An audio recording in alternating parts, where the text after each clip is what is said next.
Hey guys, welcome to the channel. So today's a big day. We've got the hawk all finished. I'm pretty proud of this one. It's first time I've ever done a burnt metal bird with a coating. So usually I do a rusted eagle and things like that.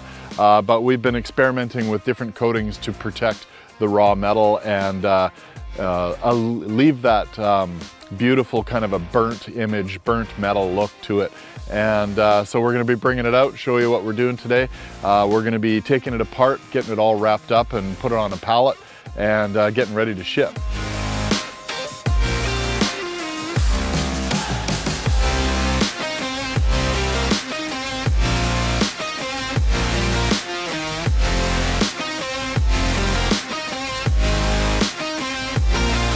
The full process probably took us 3 months. We've clear coated all the outside of it, and then we've used a chemical called penetrol, which is a additive for oil-based paints. And we basically took it apart, flipped it upside down, and got all the oil penetrant down inside of the feathers and on the body and covered everything in a protective coating. So this should be good for years and years and years outside now. There's so many feathers, you don't realize how many feathers you need until you're actually putting them on and making them. And they overlap each other a lot, so when you think that you have lots of feathers to do lots of coverage, the fact that they're overlapping so much uses up all that material, and you end up needing 2 or 3 times what you think you need. And I'm sure Josh is well aware of that now, how many feathers it takes to cover a bird. I'm going to say probably 3 or close to 3,000 or 4,000 feathers total. We have probably 400 or 500 just in the neck and head. It just adds up so fast. It's just crazy how fast they add up.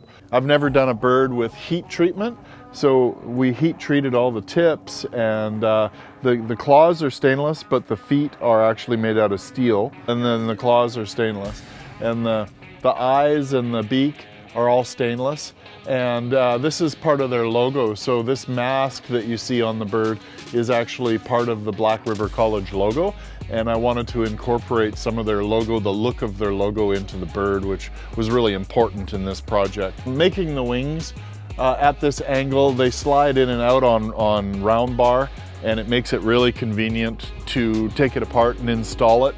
Yet once installed, you can't see where it slips off. The feathers all interlock nicely and gives it that finished look. So like we documented, the beak is so much work. I mean, it's days and days of work just to make the beaks on these birds. That probably was the most technical part of building this bird, is doing a nice beak on it and the layering that's involved and shaping the bird. We've got hundreds and hundreds of hours into it, and now it can be out in the public and people get to enjoy it. And that's what I really like, is I like to see not only the client, but all the people that get to see it when it's installed at the client's location. I would like to do a really big one for the White House, like a big eagle for the White House, I think would be awesome. A big eagle for the US military, a big sculpture on one of the main bases, I think would be a fun project to do. I've done some smaller ones for them, but I'd like to do a real big one. Yeah, Kid Rock's supposed to be a big fan of eagles. It's always hard to explain how I make them. I start with pictures, so I'll get an idea of the pose. So I just look at Google Images. I'll look at eagles, falcons, hawks, whatever I'm working on, T-Rexes, dragons, and figure out a pose that I like, and make sure that the client is on board with, we'll go back and forth with pictures and ideas. I always have to start with the frame. So I start with the frame, I build the structural frame, how the wings on this particular bird, how its pose is going to be, how the wings will separate from the bird, whether they're bolt on or slide in. They can be built in different ways. The bigger the bird, the more strength the frame has to have, or the bigger the sculpture in general, the stronger, more engineering you have to put into the frame. Once the frame's done, then you skin it, and these type of artworks are built from the inside out. So I have to start from the inside and just slowly work my way out.